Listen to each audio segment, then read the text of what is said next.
გამარჯობა მეგობრებო, დღევანდელ ვიდეოში მინდა ვისაუბრო ლექსზე, რომელიც შემხვდა რამდენიმე იუზერის მიერ დაპოსტილი Facebook-ზე და მე-9 კლასის ლიტერატურის წიგნში ყოფილა ეს ლექსი, ეს არის შოთა იათაშვილის მეგობრობა. და ჯერ მოდი წავიკითხავ ამ ლექსს და მერე გავარჩიოთ თვითონ ეს ლექსიც და მერე ის შეკითხვები, რომელიც ამ ლექსთან დაკავშირებით დაიბადა. და ეს შეკითხვები იყო იმაზე, რომ ეს საზეპირო ლექსი არის და ნახეთ რა სასწაულიან და მერე ვიღაცები კითხულობდნენ, რომ აბა მორალი რა არის ამ ყველაფერში და ასე შემდეგ და ამ თემებს მოკლედ მოგახსენებთ ჩემს აზრს ამ თემებთან დაკავშირებით. მოკლედ ლექსი არის ესეთი მეგობრობა. როცა ჩემი მეგობარი კეთროვანი ხდება, ერთი დღით ვივიწყებ ყველა საქმეს. მივდივარ ლეპროზორიუმთან. ფანჯარაზე ვაკაკუნებ და მერე ჩვენ ოდესღაც გაწმენდილ შუშის ბურუსში ერთმანეთს შევცქერით დიდხანს და ხარბად. გამომშვიდობებისას მომუჭულ მუშტებს ვშლით და ხელისგულებით ფანჯრის მინას ვაწვევით საკუთარი სივრცეებიდან და ჩვენი ხელისგულები ერთმანეთს ეხება ასე. მეგობარი იღიმება და ამ ღიმილით მანიშნებს, რომ არ მოითხოვს ამაზე მეც ჩემგან, მაგრამ არც ამაზე ნაკლებს დასთანხმდებოდა. აი მაშინ ჩვენ ნამდვილი მეგობრები ვართ. მოკლედ, შინაარსობრივი განხილვა ბოლოსკენ იქნება და შესაბამისად თავებად დავყოფ ამ ვიდეოს და ვისაც დაგაინტერესებთ, იმათ ნახეთ. და პირველი, რაზეც მინდა ვისაუბრო ამ ლექსთან დაკავშირებით, იყო ის პირველი პოსტი, რომელიც ვნახე, ეხებოდა იმას, რომ ამას რას ასწავლიან სკოლაში, ეს არის საზეპირო, შეხედეთ და მოკლედ ახიფრთებული მშობელი და იქ ასობით კომენტარი იყო და ასობით შეარი ჰქონდა მერე ამ პოსტს. და დავიწყოთ იქიდან, რომ ის რომ რაღაცა სასკოლო პროგრამაში არის და სასკოლო სახელმძღვანელოში არის, არ ნიშნავს იმას, რომ მაინც და მაინც საზეპირო უნდა იყოს. ჯერ და პოეზია და ლექსი რა ხან ქვია, ეს იმას არ ნიშნავს, რომ უნდა დავაზეპირებინოთ ბავშვებს. ჩემი აზრით, ზოგადად ლექსების დაზეპირება მეორე კლასის იქით უკვე მიუღებელია და აი პირველ დაწყებით კლასებში კიდე შეიძლება რაღაცაების გაკეთება რა, რომ ვთქვათ ამ შემთხვევაში უფრო რაღაცა კოგნიტური და ტვინის სისხარტის ლინგვისტური აპარატის განვითარების ამბავში შეიძლება რომ ეს საჭირო იყოს. ეხლა არ ვიცი ამის სპეციალისტი არ ვარ და შეიძლება ეს გამოკვლეული აქვს ვიღაცას და უკეთ იცოდეს, მაგრამ აი ალბათ დაწყებით კლასებში ბაღში რომ ლაპარაკს ცდილობს ჩამოყალიბებას აზრის და რაღაცა ფიქრის დაწყობას, როდესაც ფიქრობს ბავშვი, მაშინ რაღაც მომენტში მისაღებია, რომ ეს უფრო ტვინს ავარჯიშებს, სამეთყველო აპარატს ავარჯიშებს ბავშვი და ასე შემდეგ. ზედა კლასებიდან, თუნდაც აი მე-5 კლასიდან ზემოთ და მე-9 კლასში მით უმეტეს ბავშვებს არ უნდა ვაზეპირებინებდეთ ლექსებს. და დამოკიდებულება პოეზიის მიმართ უნდა შეიცვალოს. აი ლექსების დაზეპირება და ლექსი რო სადღეგრძელოს ნაწილი არის, იმის გამო არის რომ გაუფასურებული არის მე ზოგადად ქართული პოეზია და მივდივართ იქამდე. ფასო მარია, როგორ ბრძანდებით, რამდენი ხანია არ მოგიწერია. ვისაც უნდა ის დაიზეპირებს ლექსს. თუ პოეზია ევასება და ეხა გადაწყვიტა რომ ბანტიანი გიტარით ხანდახან რაღაცეები დაუკრას ხოლმე იქ ბანკეტზე ან უბნის ბირჟაზე, ისაც ისწავლის ლექსს ბავშვი, მაგრამ პოეზია როგორც ესეთი, მით უმეტეს ისეთ ქვეყანაში, როგორც საქართველო არის და მაგალითად აკა მორჩილაძე, როდესაც ფრანკფურტის წიგნის ფესტივალზე გამოვიდა, როდესაც საქართველო იყო მასპინძელი, ძალიან მომეწონა მაშინ ესეთი რაღაც ვთქვა, რომ მეო პროზაიკოსი ვარო და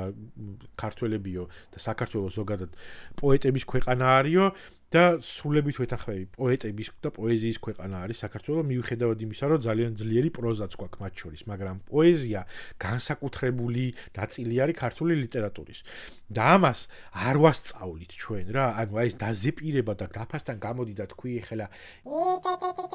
ეს არ არის პოეზია და ეს არ არის პოეზიის სწავლა, იქ უნდა დაჯდეს ადამიანი და აუხსნას, რატო იწერება ეს ლექსი, როგორ იწერება, ლექსების სტილი შეიძლება აუხსნას ადამიანებს და 1000 რაღაცა არის ის, რომელზეც უნდა ესაუბრო ბავშვს და მოსწავლეს აზრი გამოათქმევინო და ასე შემდეგ. ამ შემთხვევაში ზუსტად ეს ლექსი არის ლექსი,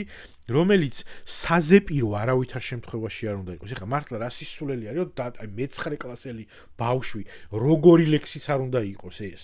გალაქტიონის ლექსიც რომ იყოს. როგორ აი გაკვეთილზე რა გაქვს და მე-9 კლასელი ბავშვი გამოვა და დადგება და დაიწყებს იმას, რა ქვია, ლექსის მოყოლას.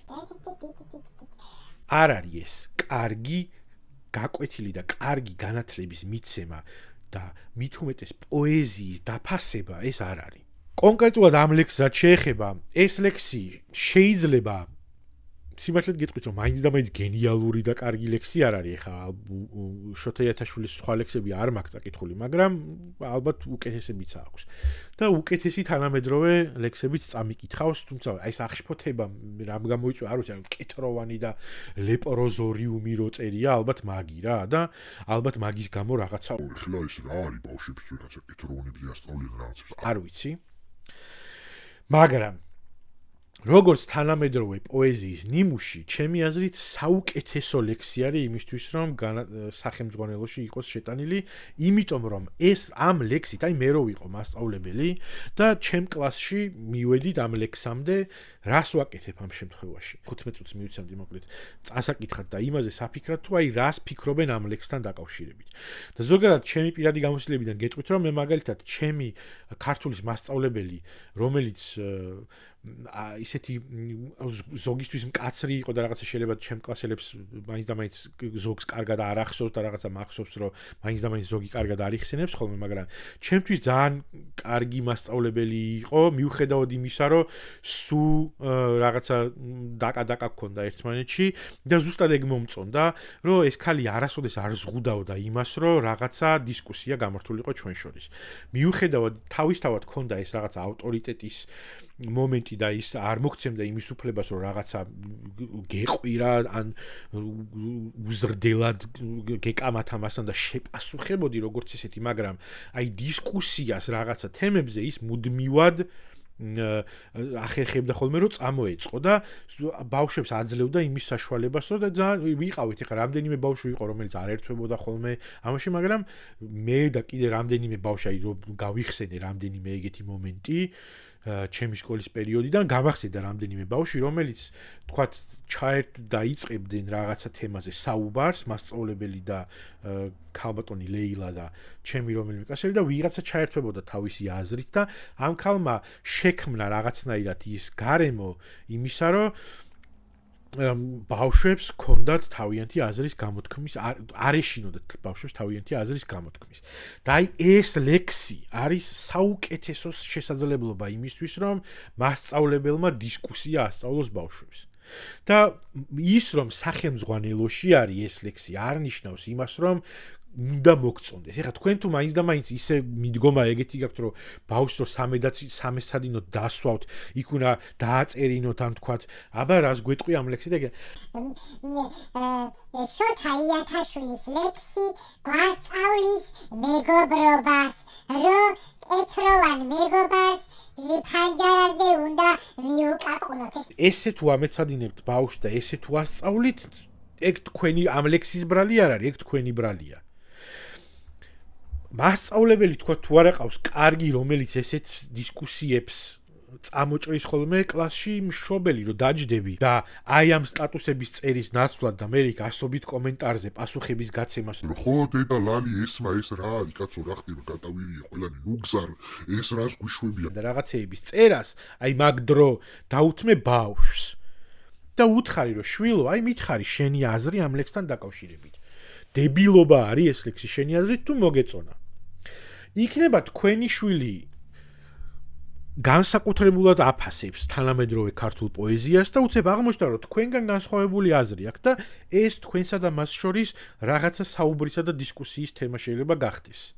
თქვენი აზრი გაუზიაროთ, იმან თავისი აზრი გაგიზიაროთ და ასწავლოთ ამ ბავშვს რომ მისი აზრის გამოთქმა არ არის ცუდი და არ უნდა ეშინოდეს თავისი აზრის გამოთქმა და თავისი შეფასების გამოთქმა ლექსზე იქნება თუ ნებისმიერ სხვა რაღაცაზე და ამით განუვითაროთ მას დისკუსიის უნარები.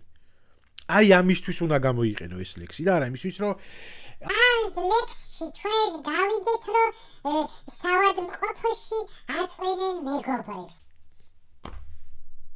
ხო და მორალი ხა რაც შეეხება არ და მე მგონი მეზარება მორალზე საუბარი ვიღაცებმა ვერ გაიგეს რა არის და რავი არაფერი ძალიან მარტივი შინაარსი და მორალი არის ამ ყველაფერში რომ თქვათ ადამიანი როდესაც ისეთი მძიმე დაავადებით სიმბოლიზმი არის ამ შემთხვევაში კეთრიც მათ შორის, რომ რაღაც მომენტში გარიყული არის, სადღაც არის შეკეტილი, каранტინში არის რაღაცაში,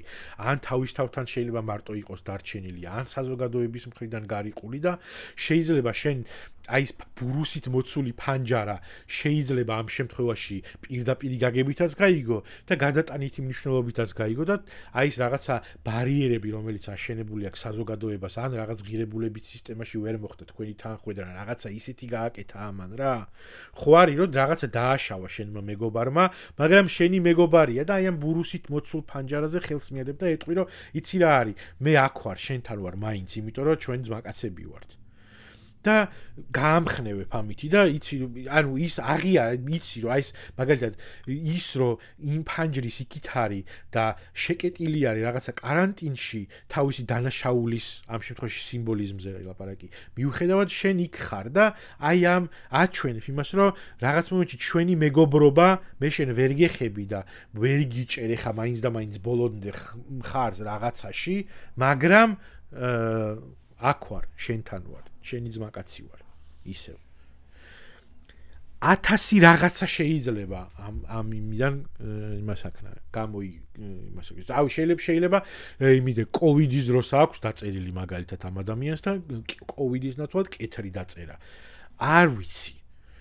მაგრამ პოეზია ლიტერატურა და სასწავლო პროგრამაში შეტანილი მით უმეტეს არ ნიშნავს იმას რომ უნდა მოგეწონოს და უნდა დაიზეპიროთ და თუ თქვენი მასწავლებელი აზეპირებინებს ბავშვებს ამას ესე იგი არ ვიცი მაგრამ თქვენ მშობელმა გამოიყენეთ აი ეს ლექსი იმის შესაძლებლობად რომ დაუჯდეთ თქვენ შვილს და გამოკითხოთ აზრი ამ ყველაფერი ელაპარაკოთ აი პოეზიაზე ვილაპარაკოთ მოდი შვილო მე და შენ განვიხილოთ შოთა იათაშვილის მეგობრობა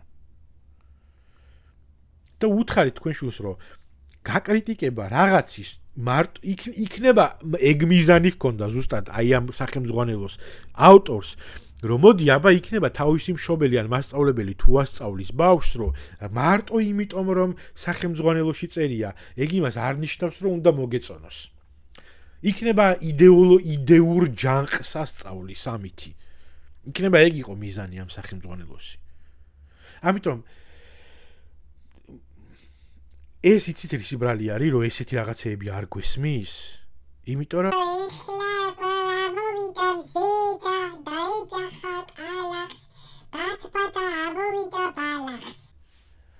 აი ხა ტალახი ბალახი რო არის რითმა ლექსი მარტო ვიღაცისთვის მაგისი ბრალია რომ ესეთი ელემენტარული რაღაცეები პოეზიასთან და ლიტერატურასთან დაკავშირებით არ გვესმის